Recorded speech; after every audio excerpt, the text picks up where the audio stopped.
On the way to the mechanical components lecture, Nina's bicycle chain unfortunately jumped out, which is why she missed the whole lesson. Nils helps her out and explains what this week's topic was.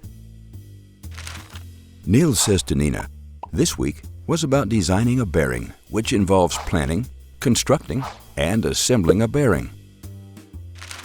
The first thing to decide when designing a bearing arrangement is whether to use a fixed and floating bearing arrangement or adjusted bearing arrangement, or a fully floating bearing arrangement. Fixed bearings should prevent axial movement of the shaft in relation to the housing and absorb radial and axial forces. Floating bearings, on the other hand, allow relative axial movements and also absorb radial forces. Nils explains, when pairing angular contact ball bearings and tapered roller bearings, the arrangement of the bearings plays a role in addition to the type of bearing. A distinction is made between the O, X, and tandem arrangement, but that sounds more complicated than it actually is. Rolling bearings in O arrangement or X arrangement can support high radial loads as well as axial forces from both directions. With the O arrangement, small misalignments of the bearings are possible, but the support width is wide.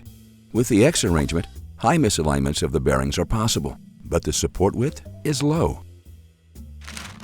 The tandem arrangement is a multiplication of an X or O arrangement. This occurs when, for example, several bearings are needed to absorb the acting forces and ensure an appropriate service life or rigidity.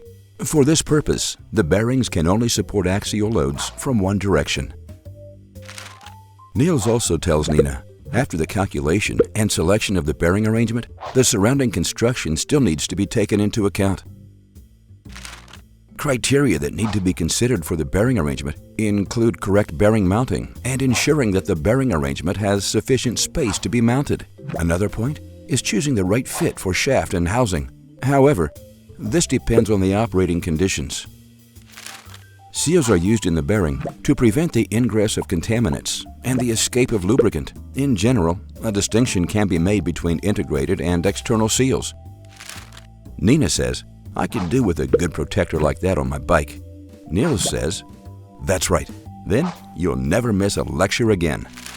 If you're interested in rolling bearings as Nils and Nina, then take a closer look at the articles here on bearingwizard.co.uk.